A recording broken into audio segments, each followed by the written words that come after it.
नमस्कार मुलांनो. काल आपण शेवटची ओळ पाहिली. त्या शेवटच्या ओळीपासून परत एकदा आपण पुढचा भाग या पाठाचा घेऊया. या पाठामध्ये जे सांगितलं होतं की एक एक प्रसंग आणि त्यातून दिल्या जाणाऱ्या शब्दाचा संस्कार आपल्याला खूप काही सांगून जातो आणि तो आपल्याला घ्यायचा आहे. यामुळंच आपल्याला शब्द कसे वापरायचे, काय वापरायचे हे कळतं. शेवटची ओळ जी होती, कम हिअर बॉय. आता व्हॅन अनादर दुसरा, अनादर शॉपकीपर दुकानदार, दुसरा दुकानदार ज्याकडून त्यांनी ते हे घेतलं होतं, उंदीर घेतलं होतं, कॉल्ड बोलवलं, कॉल्ड बोलवलं. एक कॉल हे नियमित मूळ क्रियापद असून त्याला ईडी प्रत्यय लागलेला आहे. हे नेहमी लक्षात ठेवा की नियमित आणि अनियमित, मूळ आणि हेल्पिंग म्हणजे मेन अँड हेल्पिंग, त्याला हेल्पिंगला आपण ऑक्झिलरीसुद्धा म्हणतो. या सगळ्या वेगवेगळ्या शब्दानं ओळखले जाणारे क्रियापदं, त्यांचं स्वरूप कसं आहे हे आपल्याला ओळखायला पाहिजे. त्यावरच आपल्याला वाक्याचा काळ कळतो. यावरच जास्त आपण फोकस केल्यानंतर अर्ध्या समस्या आपल्या इंग्रजी शिकण्याच्या समजून जातात. अडचण येते ती पुढील 8 जातीच्या उरलेल्या 7 जाती शब्दाच्या, म्हणजे नाम असेल, सर्वनाम असेल, ॲडजेक्टिव्ह असेल, ॲडव्हर्ब असेल, कंजक्शन असेल, या सगळ्या गोष्टी आपल्याला काय करायच्या आता समजून जायच्या. त्या या शब्दाच्या क्रियापदासोबत करता तर आपल्याला कळतोच, नाम कळतंच, क्रियापद कळतं, म्हणजे इथं आपण 50% वाक्य कळलं असतं. बाकीच्या इतर गोष्टी कळतच लगेच सोबत पुढं कळतात. कॉल्ड हिम, त्याला, त्याला म्हणजे सोमदत्ताला. Come here boy. आता वाक्याचा हा प्रकार कोणता आहे की वाक्यामध्ये सुरुवातीलाच कम असं वापरलेलं आहे. कम काय आहे? क्रियापद आहे. वाक्याच्या सुरुवातीला जिथं क्रियापद वापरलं जातं त्या वाक्याला काय म्हणायचं? काय म्हणायचं? वाक्याचे जे 4 प्रकार आहेत तेही लक्षात घ्या.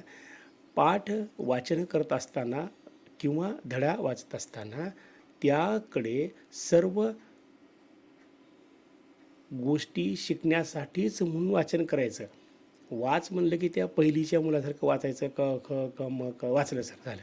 मिनटात लेकरं तो पाठ वाचून घेतात. पण आपणाला आता भाषा अवगत करायची म्हणून त्यातल्या बारकाव्याकडे लक्ष द्यायचं.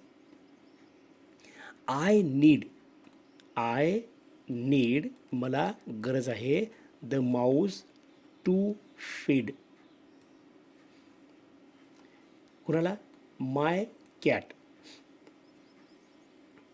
वाक्यामध्ये मी सांगितलं होतं तुम्हाला की एक कर्ता घ्यायचा, त्याच्यानंतर क्रियापद घ्यायचं, त्याच्यानंतर कर्म घ्यायचं. मी इथं आय हा कर्ता घेतलेला आहे आणि मग इथं नीड घेतलेला आहे आणि पुन्हा इथं फीड घेतलेलं आहे.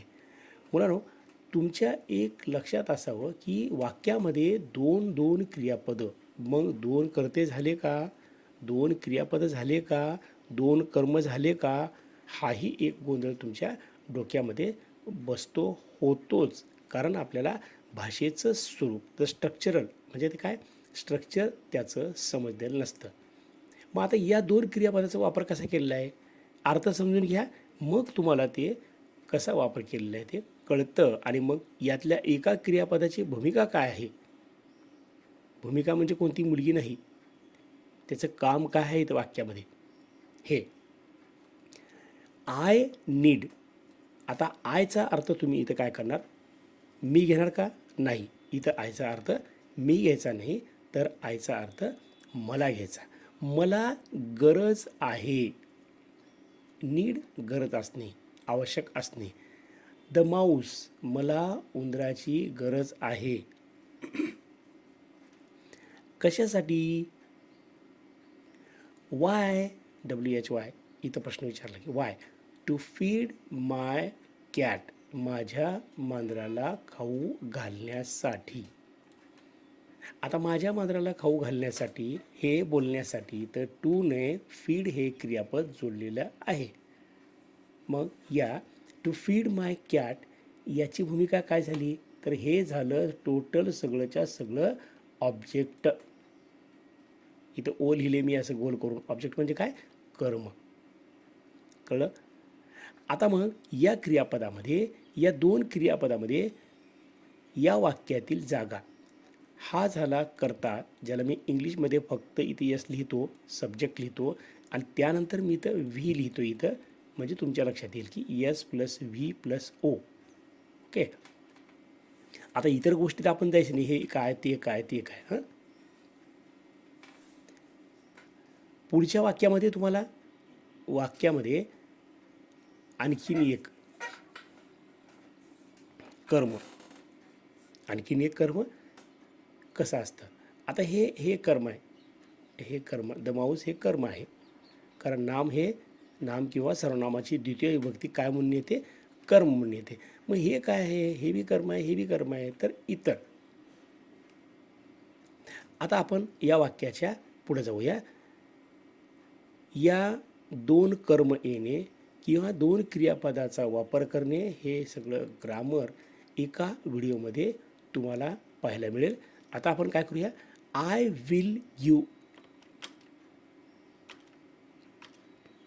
You, I will give you, मी तुला देईन. I will give you, you 2 handfuls of grain for it.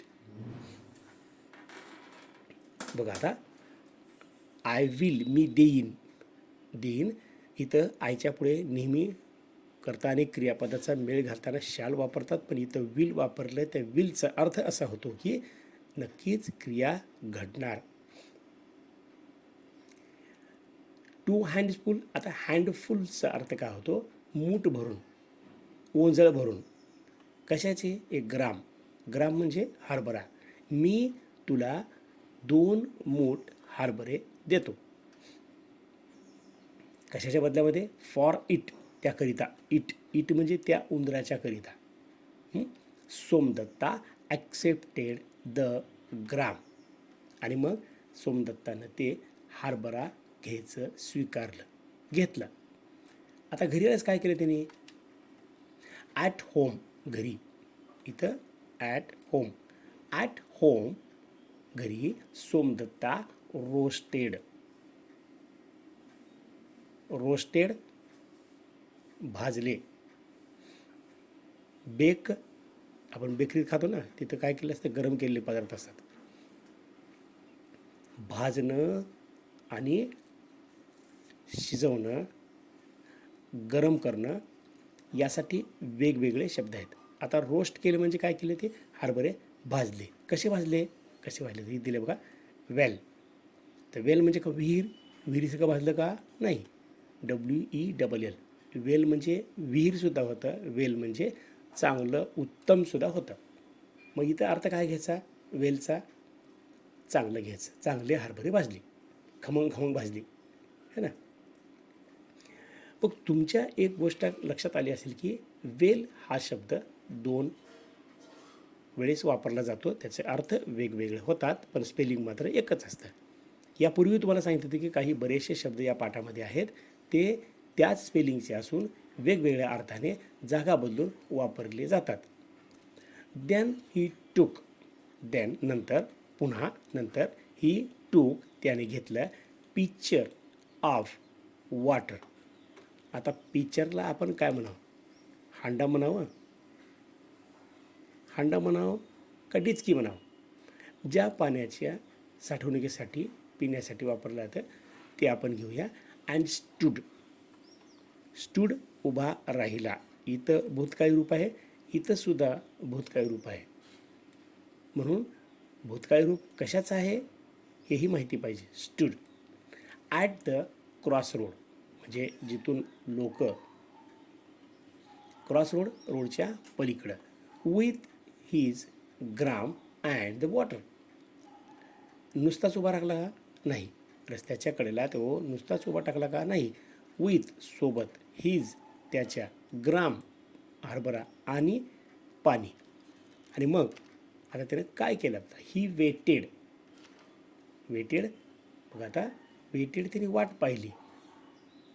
कशाची वाट पाहिली? For a long time. खूप वेळ त्यांनी वाट बघितली. काहीही नव्हतं दिवसभरामध्ये. इन द इव्हिनिंग सायंकाळच्या वेळेला.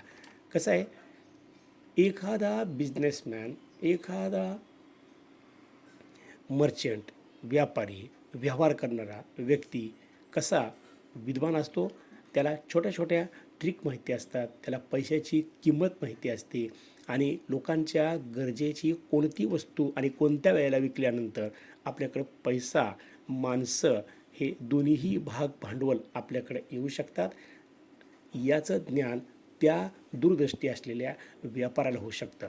म्हणून जगामध्ये काहीच माणसं अशी आहेत की त्यांनी या पैसा आणि लोकांच्या सेवा यामध्ये आपलं जीवन समर्पित केलंच आणि ते आज खूप मोठे श्रीमंत आहेत, ते आपल्याला सेवा देतात. काही फोनच्या कंपन्या आहेत, त्यांचं नावसुद्धा आमच्या म्हणजे 2001, 2, 96, 97च्या काळात माहिती नव्हतं, पण आज त्या टॉप लेवलच्या या फोन कंपन्या आहेत, सिम कंपन्या आहेत, ज्या मोबाईलच्या सुविधा पुरवतात. आणखीन अशा कित्येक उदाहरणाबाबतीत सांगता येतं. दूरदृष्टी कशी असते, त्यांचा अभ्यास कसा असतो, त्या समीक्षा त्या कशा करतात, जिथं पैसा नाही तिथं पैसा कसा उभा करायचा असतो आणि मग लोकांना सेवा देत आपलंही भांडवल कसं वाढवायचं या बाबतीचं ज्ञान त्यांना असतं. म्हणजे एक प्रकारची दृष्टी असते ती.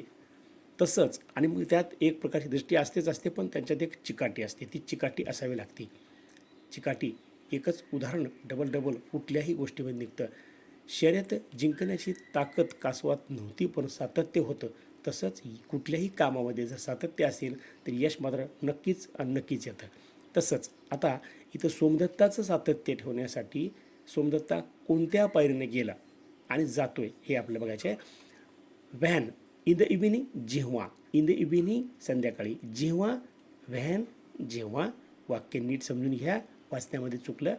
इन द इव्हिनिंग संध्याकाळी. व्हॅन जेव्हा. द लेबरर्स रोजगारी. वेअर हा एकच शब्द नाही, जरा चिटकून आला टायपिंगमध्ये. Were returning from the wood. लाकडापासून वापस फिरत होते असा काय अर्थ त्याचा नाही. असा अर्थ होतो की लाकडं म्हणजे लाकूड तोड्याच्या टीममधले लाकूड तोड्याचं काम करून ते तिथून संध्याकाळी ते परतत होते. कोण? लेबरर. They saw. त्यांनी पाहिलं. काय पाहिलं? The boy with roasted gram and water.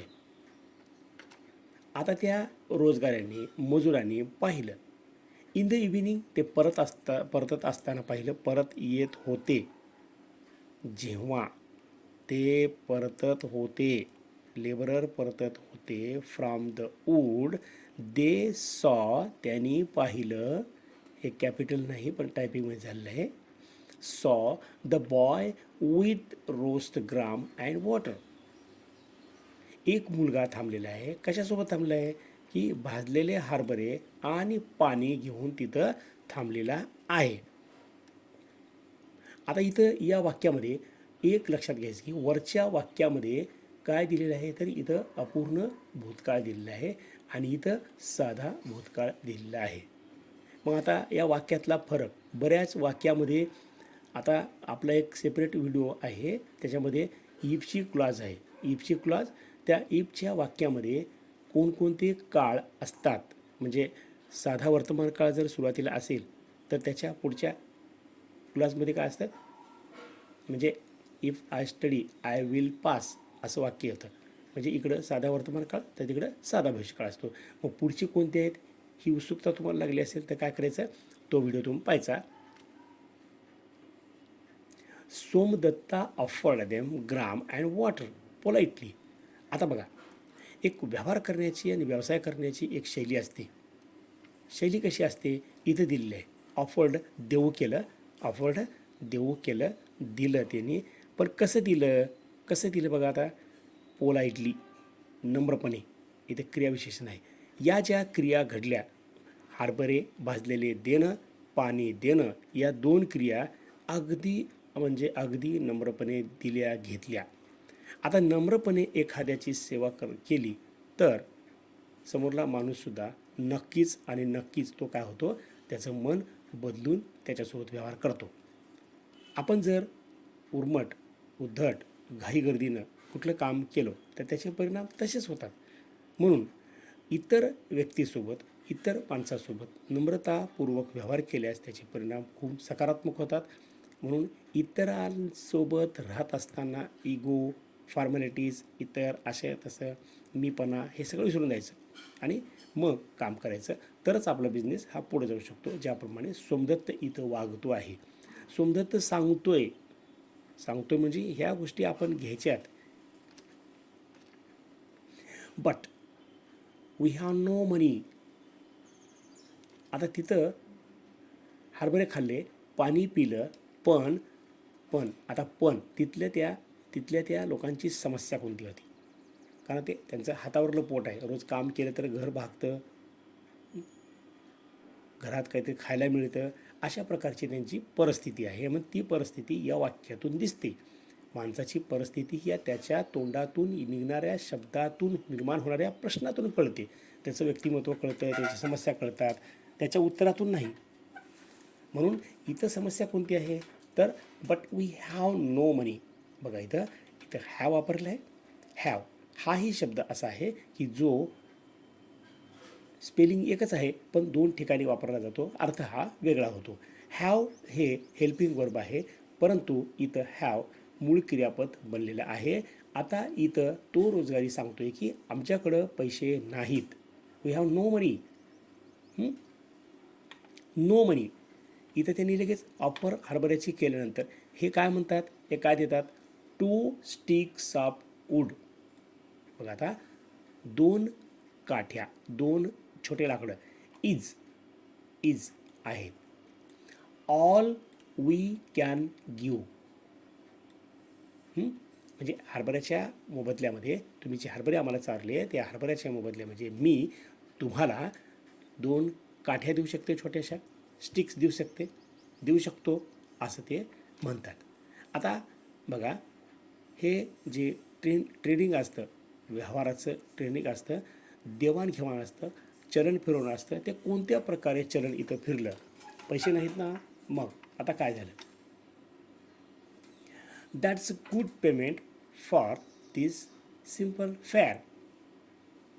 वाक्याचा हा रेफरन्स, या वाक्यातलं समाधान आणि भांडवल रूपानं जमा करण्याचं एक कौशल्य सोमदत्ताचं दिसते. सोमदत्ता काय आणि कशी प्रतिभा वापरून इथं समाधानानं बोलतोय.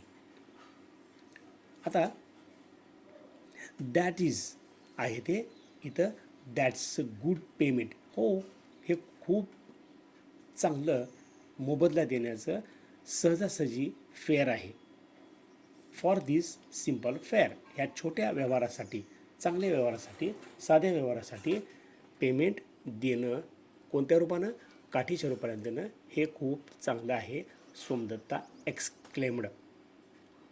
आणि मग त्याने व्यक्त केलं, बाय ॲक्सेप्टिंग, स्वीकारत. काय स्वीकारत तर 2 स्टिक्स म्हणजे 2 स्टिक्स, 2 काट्या स्वीकारत. फ्रॉम कोणाकडून, फ्रॉम च्याकडून, कोणाकडून, ईच प्रत्येक, लेबरर सोमदत्ता. आता इथं वाक्य कसं आहे बघा, स्वीकारत, घेत, लेबरर सोमदत्ता. प्रत्येक शब्दाला मी असं सुरू वाचतोय, कलेक्टेड जमा केल्या. स्मॉल बंडल ऑफ स्टिक्स म्हणजे एक प्रकारचा छोटा भारा त्याने तयार केला त्या काठ्यांचा. आणि मग पुन्हा काय केलं, he took the bundle to the market, sold it and bought some more gram. सोपा एकदम, अवघड नाही. काय केलं त्यांनी? एकच काम केलं. ही टू त्याने घेतलं. काय घेतलं? द बंडल भारा घेतला. टू द मार्केट, मार्केटला घेतला, घेऊन गेला. सोल्ड विकला. इट म्हणजे काय? हे इट कोणासाठी आलं इथं? हे इट आले का ह्या वरच्या पूर्ण एवढ्या शब्दासाठी इट आले इथं. हे इट यासाठी आले, म्हणजे त्या स्टिकचा जो भारा आहे ना, तो भारा त्याने ते विकला. अँड बॉट आणला. ब्रिंग, बाय, बॉट खरेदी केला. बाय म्हणजे खरेदी करणे. बाय कोणतं? BUY. बायचे 3 प्रकार आहेत. BY हे आहे प्रिपोजिशन. BUY विकत घेणे. BYE आपण जाताना बाय बाय करतो, बाय बाय भेटू पुन्हा म्हणतो ना, स्पेलिंग काय त्याचं? BYE. म्हणून प्रत्येक शब्दाचं स्वरूप आपल्याला माहिती राहावं. सम मोर ग्राम, आणखीन हरभरे खरेदी केले. आता विथ इट त्याचे. Somdatta did this every day. सोमदत्तानं डीड केले. इथं डीड जे आहे ना, हे डीड आहे. हे डीड इथं मूळ क्रियापद झालेलं आहे, हेल्पिंग वर्ब नाही. एव्हरी डे प्रत्येक दिवशी हेच केलं. म्हणजे काय केलं? त्याचं रुटीन लक्षात घ्या. आता तिथं जाऊन पाण्याचा हंडा घेऊन उभा राहणे, सोबत भाजलेले हरभरे, आणि मग संध्याकाळच्या वेळेला त्यांना ते हरभरे देणे, चणे देणे खमंग भाजलेले. त्याच्या मोबदल्यामध्ये त्यांच्याकडून 2 काट्या घ्यायच्या आणि मग त्या काट्याचा एक लगट भारा करायचा, बाजारात जायचं, विकायचं आणि परत त्याच्याकडून काय करायचं? त्याच पैशाचा हरभरा घेऊन घरी आणून भाजायचा. परत दुकानात तिथंच त्या क्रॉस रोडला जिथं प्रत्येक लेबरर, प्रत्येक रोजगारी घरला जातो, वळून घरी जातो, त्याच पॉईंटला जाऊन थांबणे. He became. बघा आता, ही बिकेमच्या बाबतीत थोडीशी गंमत बघायची आहे. बिकेम म्हणजे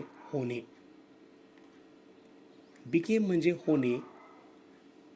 I will become rich man. मी श्रीमंत माणूस होईल असं म्हणलो मी. पण ह्या होण्याचा भूतकाळ जर बघितला तर होला म्हणायचं का? झाला म्हणायचं. काय म्हणायचं? झाला. आता होण्याचा भूतकाळ झाला असं, बनला असं, होतो. या वाक्याच्या रचनेमध्ये तिथं शब्द कसा असतो हे माहिती असो मला. वेल नोन तो बनला. वेल नोन व्यापारी बनला तो. कसा बनला? अमाऊंग द लेबरर.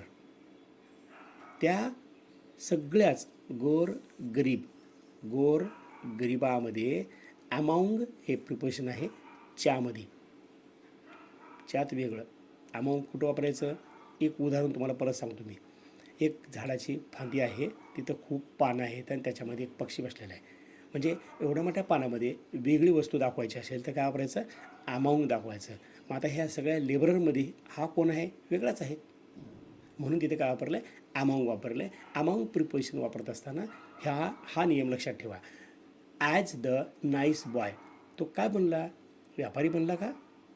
होता व्यापारी तर बनला, पण ॲज द नाईस बॉय एक चांगला मुलगा तो बनला त्यांच्यात. जो काय करत होता? हू. आता इथं हूचा अर्थ काय घ्यायचा? जो घ्यायचा. हूचा अर्थ जो घ्यायचा. Offered tasty gram and refreshing water just for a couple of sticks. जो बनला काय करत होता? तो देत होता, देऊ करत होता. टेस्टी ग्राम खमंग आणि चवदार हरभरे आणि रिफ्रेशिंग वॉटर आणि थकवा दूर करण्यासाठी 1 ग्लासभर पाणी फक्त आणि फक्त 2 काठ्याच्या मोबदल्यामध्ये. पैसा न घेता 2 काट्या घ्यायच्या, लाकडं घ्यायची बारकीची. Many of them began to buy. Many of them. आता हा एक शब्द गमतीचा आहे की मेनी पुष्कळ, ऑफ देम त्यांच्यापैकी पुष्कळ जण बिगॅन टू बाय. आता हे बिगॅन आहे, बिगन आहे. मग आता इथं बिग्यानं सुरू केले, टू बाय. बघा, भूतकाळी पहिलं आणि दुसरं वर्तमानकाळी रूप आहे. इथं टूच्या पुढे कुठलंही मूळ क्रियापद जर आपल्याला म्हणजे दोन मूळ क्रियापद जोडायचे असतील तर ते आपण टूने जोडतो. नक्की? हो, नक्की जोडतो. इथं जुळलेलं आहे. पण यात एक नियम आहे. टूच्या पुढचं हे जे क्रियापद आहे ते वर्तमानकाळीच असतं.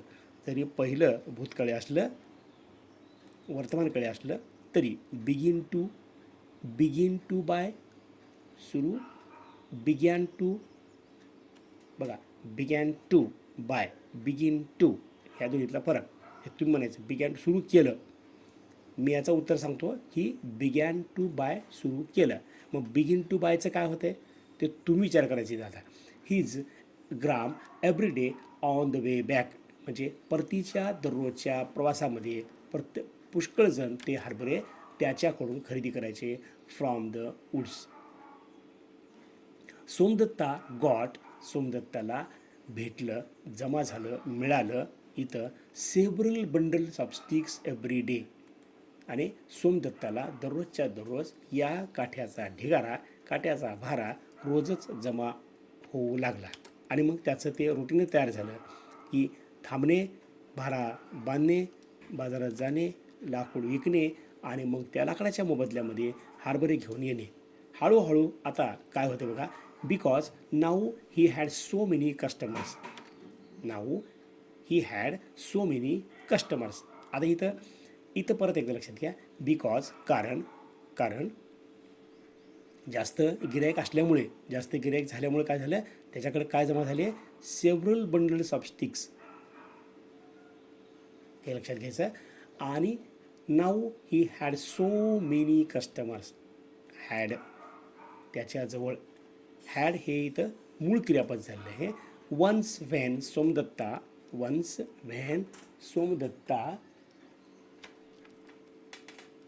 वॉज, एकदा सोमदत्ता काय करत होता, वॉज सेलिंग द स्टिक्स. बघा आता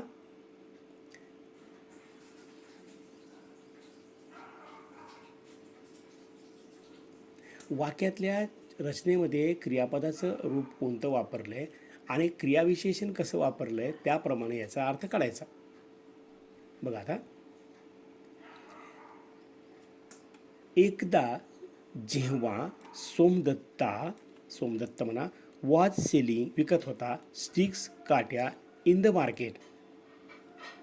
आता इथं व्हेनचा अर्थ काय होतो, जेव्हा. मग तेव्हासाठी इथं इंग्लिशमध्ये शब्द नाही आणि नसतोच. इथं कॉमामध्येच आपण काय करायचं, तेव्हा समजून घ्यायचं. ही मेट त्याला भेटला. पॉटर, आता पॉटर म्हणजे कोण, ही नीडेड वूड. पॉटर म्हणजे कोण, अशा छोट्या छोट्या व्यावसायिकाची नाव आपल्याला माहिती पाहिजे. पॉटर म्हणजे लक्षात तुमच्या, कुंभार. त्याला लाकडाची गरज होती. आणि मग टू बर्न इन हिज फरन्स म्हणजे भट्टी. फरन्स म्हणजे काय, भट्टी. त्याच्या भट्टीमध्ये त्याला लाकडाची गरज होती. In return for the sticks he gave Somdatta Potter for his gram and few pitches of water. बरं आहे ते. मग आता वस्तूची देवाणघेवाण व्हायलेली आहे. इथं पैसा नाही, पण कशा रूपानं आपल्याकडं सातत्य असल्यामुळे कोणकोणत्या गोष्टी होत आहेत याबद्दल आपण आता काय करूया, याचा पुढील भाग पुढच्या तासाला बघूया. तोपर्यंत नमस्कार. पुढील भाग पाहण्यासाठी हा व्हिडिओ पहा. तुमच्या अडचणी असतील या पाठाबद्दल तर कॉमेंट बॉक्समध्ये टाका. वंदे मातरम.